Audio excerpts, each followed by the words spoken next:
Welcome back to ஆபிதாரின் சேனலுங்க. இன்னைக்கு வந்து பார்த்தீங்கன்னா நம்ம வந்து இட்லி அதாவது இட்லி மாவு ஆட்டி வைக்கலாம், இட்லி தோசை மாவு ஆட்டி வைக்கலாம் அப்படின்ட்டு.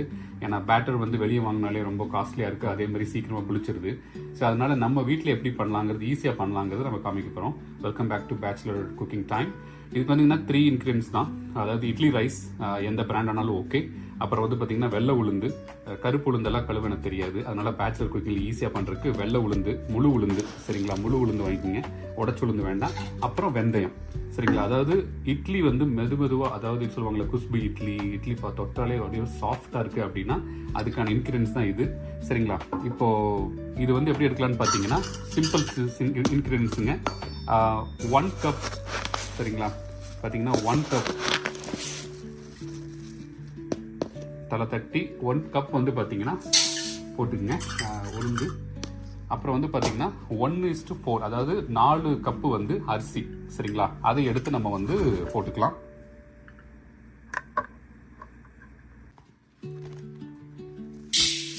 வெளிநாட்டிலலாம் பார்த்தீங்கன்னா இட்லி ரைஸ்னே வந்து யூஸ் பண்ணுவாங்க.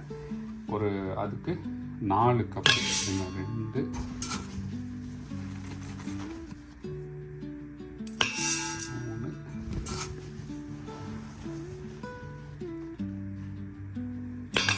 அவ்வளோதாங்க.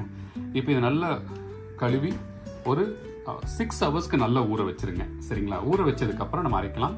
இது கூடயே வந்து பார்த்தீங்கன்னா நம்ம உளுந்து கூடயே வந்துட்டு நல்லா கழுவிட்டு கொஞ்சம் வந்து ஒரு கைப்பிடி இல்லை ஒரு என்ன சொல்லலாம், ஒரு டேபிள் ஸ்பூன் அளவுக்கு வந்து நல்ல டீஸ்பூன் இல்லை டேபிள் ஸ்பூன் அளவுக்கு வெந்தயம் மட்டும் போட்டு உளுந்தோட சேர்த்து ஊற வச்சிருங்க. அவ்வளோதான்.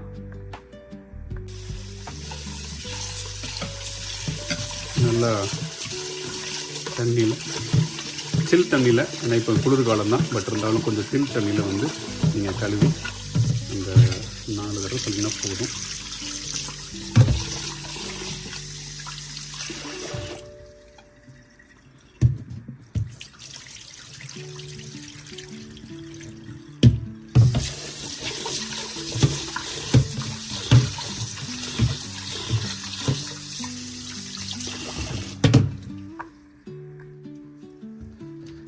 ஒரு சலடை வாங்கி வச்சுருக்கேங்க. யார் போட்டு நமக்கெல்லாம் அம்மா மாதிரி வந்து நமக்கெல்லாம் வந்து சீக்கிரமாக கரெக்டாக வந்து வேஸ்ட் பண்ணாமல் எடுக்க தெரியாது. அதனால்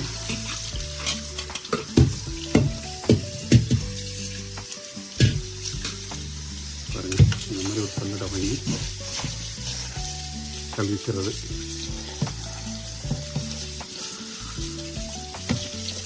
ஓகே,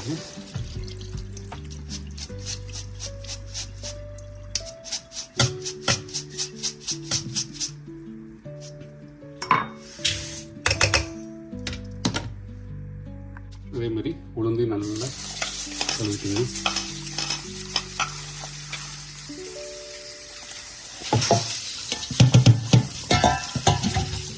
அதே சலடை தாங்க, நம்ம இந்தியாவில் கிடைக்கும், இல்லை Amazon.comல கிடைக்கும், இல்லை கண்டிப்பாக நம்ம இந்தியன் ஸ்டோர்ஸில் கிடைக்கும். நான் இது வந்து இந்தியாவிலேருந்து வாங்கிட்டு வந்துட்டேன், அதனால் சீப்பாக வாங்கிட்டு வந்தாச்சு. பாருங்கள், நல்லா க்ளீன் பண்ணி வச்சோம்னா கையை போட்டு சில்லுன்னு எதுவும் இது பண்ண வேண்டியதில்லை. நல்லா கழுவி தண்ணி நல்லா ஊற வச்சிடணும். மறந்துடாதீங்க, தண்ணி நிறையா வேணும். இதுக்குன்னு அளவுன்னு கிடையாது. நல்லா அரிசி மூழ்கிற அளவுக்கும் உளுந்து மூழ்கிற அளவுக்கும் போட்டு வச்சிருங்க. ஏன்னா 6 மணி நேரம் ஊறும்போது உளுந்தும் அரிசி நல்லா அந்த தண்ணியில் சோக்காகி தண்ணி அப்சர்வ் பண்ணிடும். அதனால் நிறையாவே ஊற்றி வைங்க. நான் சொன்ன மாதிரி நம்ம ஒரு டேபிள் ஸ்பூன் வந்து வெந்தயம், சரிங்களா? அவ்வளோதாங்க. எதுக்கு வெந்தயம்னு பார்த்தீங்கன்னா 2 ரீசன். ஒன்று, நான் சொன்ன மாதிரி சாஃப்ட்டுக்கு. இன்னொன்று வந்து பார்த்தீங்கன்னா எப்பவுமே வந்து இட்லி அரிசி பண்ணும்போது வந்து சூடாக இருக்கும். அதாவது இந்த உளுந்து இட்லியும் பார்த்தீங்கன்னா சூடு பிடிக்கிற ஐட்டம். அதனால் இந்த உளுந்து போட்டு பண்ணும்போது குளிர்ச்சி ஆகும். இப்போ வந்து ப்ரெக்னென்ட் லேடிஸு இல்லை அம்மாக்கள் இல்லை சின்ன குழந்தைலாம் சாப்பிட்டாங்கன்னா அவங்களுக்கு உடம்புக்கு ஒன்றும் ஆகாமல் இருக்கிறதுக்காக இது பண்ணுறது. சரிங்க, அவ்வளோதான். 6 ஹவர்ஸ் நம்ம ஊற வச்சுட்டு அரைக்கும் போது காமிக்கிறேன். ஓகேங்க ஃப்ரெண்ட்ஸ், 6 ஹவர்ஸ் ஆகிடுச்சு. பார்க்கலாம் எப்படி ஊறி இருக்கான்னு. பார்த்தீங்கனாலே தெரியும், நல்லா உளுந்து நல்லா ஊறி இருக்கும். அதே மாதிரி வெந்தயமும் நல்லா சோக் ஆகிடுச்சு. அதே மாதிரி நம்ம எல்லாமே சோக் ஆகிடுச்சுங்க. இப்போ நம்ம ஃபஸ்ட்டு வந்து உளுந்து போட்டு அரைச்சி எடுத்துடலாம். அதுக்கப்புறம் தான் அரிசி போடணும். சரி, இதுதாங்க நம்மளோட வெட் கிரைண்டரு. இது வந்து பார்த்தீங்கன்னா ஒரு 10 இயர்ஸ்க்கு முன்னாடி நம்ம இந்தியாவிலிருந்து வரும்போதே அங்கேயே சொல்லி நம்ம யூஎஸ்க்குன்னு சொல்லிட்டு அதுக்கு தகுந்த வோல்ட்டை மாற்றிட்டு வந்தோம். இங்கே வந்து பார்த்தீங்கன்னா 230 கிடையாது, இங்கே 110 வோல்ட் தான். அதனால அதுக்கான கன்வர்ஷன் பண்ணிட்டு வந்தோம். அதேமாதிரி பார்த்தீங்கன்னா இது ஈஸியாக அரைக்கிறதுக்காக அப்போ வாங்கிட்டு வந்தது. மிக்ஸி தான் ஃபர்ஸ்ட் யூஸ் பண்ணிட்டு இருந்தோம். ஸோ இன்கேஸ் பேச்சுலர்ஸ் மிக்ஸி இருந்தாலும் சரி மிக்ஸி போட்டு பண்ணுங்க. நான் மிக்ஸி பண்ணும்போது இப்போ நம்ம இதில் பார்த்தீங்கன்னா அப்படியே ஃபுல்லாக போடுவேன். அதாவது பார்த்தீங்கன்னா ஃபுல்லாக உளுந்த வந்து ஒரு கப் அப்படியே போட்டு அரைப்பேன்.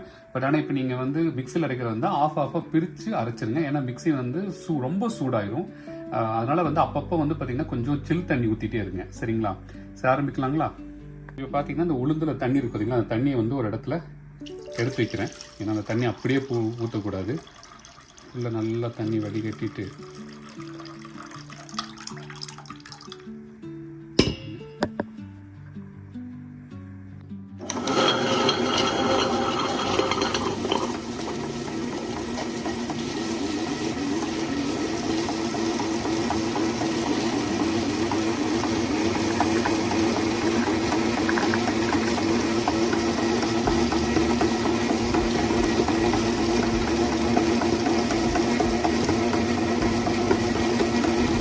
எக்ஸாக்ட்லி ஒரு 15 மினிட்ஸ்க்கு அரைச்சிங்கன்னா நல்ல மாவு அரைஞ்சிடும், இந்த உளுந்து அரைஞ்சிடும். அதை எடுத்து தனியாக போட்டுட்டு அடுத்து வந்து பார்த்தீங்கன்னா நம்ம அரிசி போடணும். பட் ஆனால் உளுந்து போடும்போது நல்ல நான் வச்சுங்க, கொஞ்சமாக தண்ணி சேர்த்திங்க.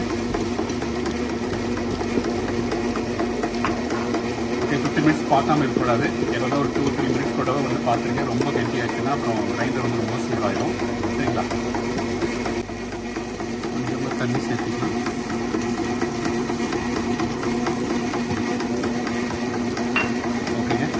வெயிட்டும் மூடி போட்டு வச்சிடலாம். இப்போ பாருங்க, சரிங்களா, எவ்வளோ கெட்டியாக இருக்குது பார்த்தீங்களா?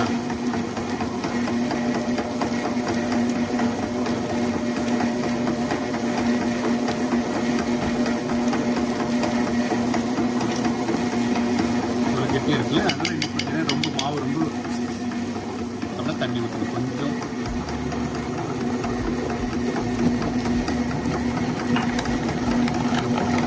சைடில் இருக்கிறதுலாம் அப்படி தள்ளி ஒதுக்கி விடுங்க.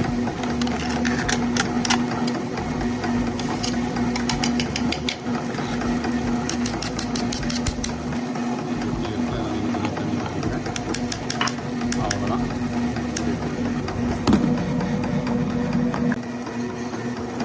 நல்ல மாவு அரைச்சிருச்சுங்க, பார்த்தீங்கன்னாலே தெரியும். பட் இருந்தாலும் கொஞ்சம் கெட்டியாக இன்னொரு 5 மினிட்ஸ் விட்டுலாம், தண்ணி ஊற்றிக்கலாம். நல்லா கெட்டியாக இருக்குது. ஒரு கப்புக்கு எவ்வளவு உளுந்து நல்லா ஆடுது பாருங்க. எப்பவுமே உளுந்து மட்டும் எப்பவுமே நிறையா வருங்க. அதனால் எப்பவுமே நம்ம பேச்சுலர் பசங்களுக்கு வந்து பார்த்தீங்கன்னா 1 கப்பு 4 கப்பு அரிசி போட்டாலே போதும். அதே வந்து ஒரு 2 வீக்ஸ்க்கு நமக்கு வந்துடும். சரிங்களா? இன்கேஸ் இப்போ 4 பசங்க இருந்தாங்கன்னா ஒரு 1 வீக்கில் முடிஞ்சிடும். சரிங்களா? ட்ரை பண்ணி பாருங்கள், ஈஸியாக இருக்கும். ஓகேங்க, பார்க்கலாம். இதை இப்படி எடுத்து பார்த்தீங்கன்னு வைங்களேன், நல்லா நைஸாக அரைஞ்சிருக்கும். பார்த்தீங்கன்னாலே தெரியும், உளுந்து மட்டும் எப்பவுமே ரொம்ப நல்லா அரைஞ்சிரும். இந்த டைமில் பார்த்து நீங்கள் ஆஃப் பண்ணிவிட்டு இதை எடுத்து இன்னொரு ஒரு பாத்திரத்தில் போட்டுட்டு அப்படியே ஃபுல்லாக போட்டுட்டு அரிசியை போட்டு அரைச்சிடலாம். சரிங்களா? இருங்க, நான் எடுத்து போட்டுட்டு காமிக்கிறேன் எப்படி இருக்குன்னு. பாருங்கள் எவ்வளவு மாவு, அதாவது உளுந்து அரைஞ்சு வந்திருக்குன்னு பாருங்கள். நல்லா கெட்டியாக இப்படியே இருக்கட்டும். எது தண்ணியெல்லாம் மிக்ஸ் பண்ண வேண்டாம். லைட்டாக என்ன பண்ணேன்னா அந்த அந்த பேஸில் மட்டும் கொஞ்சம் தண்ணி ஊற்றி அதில் இருக்கிறது மட்டும் ஊற்றிருக்கேன். அவ்வளோதான், ரொம்ப தண்ணி ஊற்றிடாதீங்க. அரிசி போட்டுட்டு எல்லாம் மிக்ஸ் பண்ணதுக்கப்புறம் தான் நம்ம அடுத்த வேலையெல்லாம் பார்க்கணும். சரி, வாங்க இப்போ நம்ம அரிசி அரைச்சிடலாம். ஓகேங்க, அரிசி கூட அரைச்சிடலாம். அரிசி ரொம்ப உளுந்து மாதிரி இருக்காது, கொஞ்சம் ஹார்டாக தான் இருக்கும். பாருங்கள், நின்றுச்சு பார்த்தீங்களா?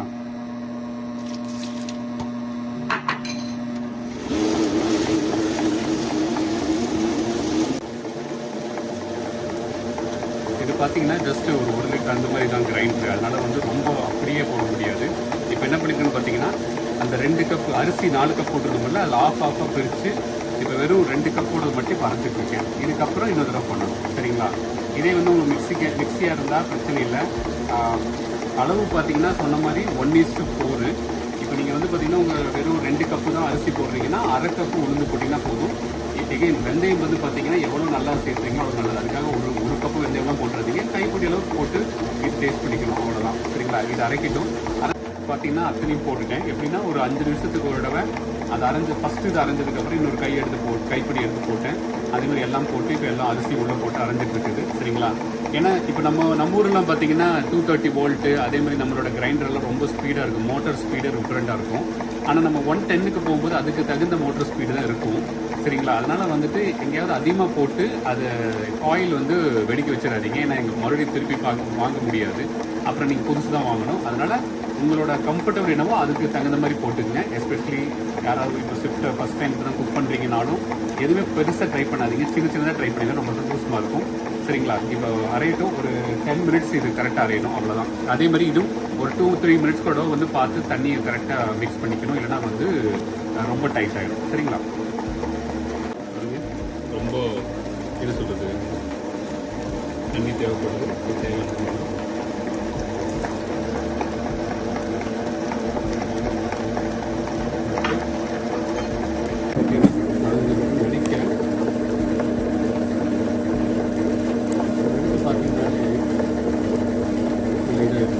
இது வந்து பார்த்தீங்கன்னா உளுந்து மாதிரி வந்து ரொம்ப நைஸாக அரையாது. இது வந்து கொஞ்சம் குறைன்னு இருக்கும். அந்த பெப்பர் பொடி அடிச்சிங்க எப்படி இருக்கும் அந்த மாதிரி தான் இருக்கும். அவ்வளோதான், நல்லா வெந்துருச்சு. ஆஃப் பண்ணிவிட்டு இதை எடுத்து நம்ம உளுந்து அரைச்சிச்சோம்ல அதோடு சேர்த்து மிக்ஸ் பண்ண போகிறோம்.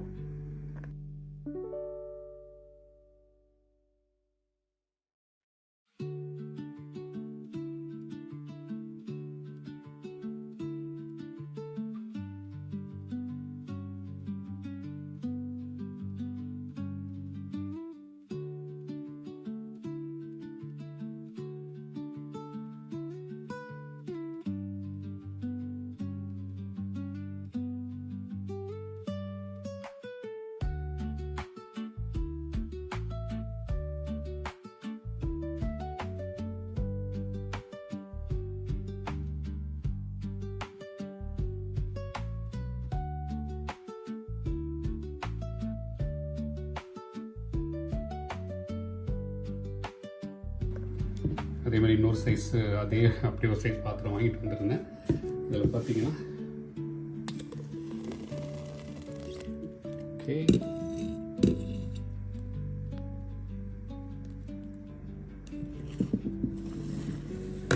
அவ்வளோதான். இப்போ ஒரு க்ளோசர், அவ்வளோதான். இதை எடுத்து நம்ம எப்படி ஃபெர்மெண்ட் பண்ண பார்க்கலாம். அப்புறம் மைக்ரோவேவனில் எடுத்து வைக்க வேண்டியதாங்க. நம்ம ஊரில் பார்த்தீங்கன்னா சூடான இந்த இடம் வேணும் இல்லையா? அதனால் பார்த்தீங்கன்னா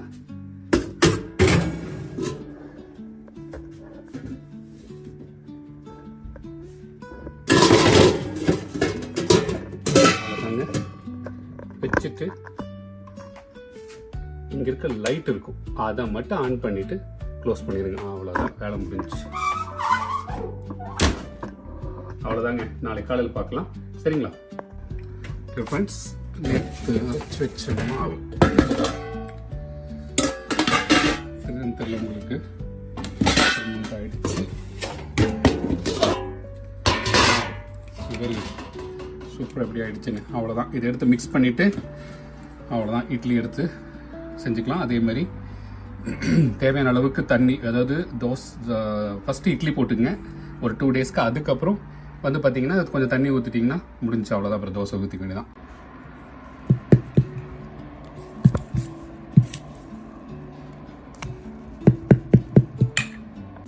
நேற்று மாவு வச்சுட்டு இருந்துங்களா, இன்னைக்கு இட்லி போட்டிருக்கேன் பாருங்க. வாங்க, நான் சொன்ன பார்த்தீங்களா, மெதுவான இட்லி ரெடி. சரி, வாங்க சாப்பிட்லாம். அதே மாதிரி ஃப்ரெண்ட்ஸுக்கு ஃபார்வர்ட் பண்ணுங்கள், சப்ஸ்கிரைப் பண்ணுங்கள். ஈஸிங்க, பேச்சுலர் லைஃப்பில் இது ரொம்ப கஷ்டம்லாம் கிடையாது. அதுக்கு நீங்கள் பணம் செலவு பண்ணுறதுக்கு நீங்களே கையில் வந்து ஒரு மிக்சியில் உங்கள் டைம் மட்டும்தான். ஒரு காலையில் ஒரு 15 நிமிஷம், சாயந்தரம் ஒரு 6 மணி நேரத்துக்கு அப்புறம் ஒரு 30 மினிட்ஸ் இருந்தால் போதும், மாவு ரெடி ஆயிடும். சரிங்களா? ஓகேங்க, see you, bye-bye, take care.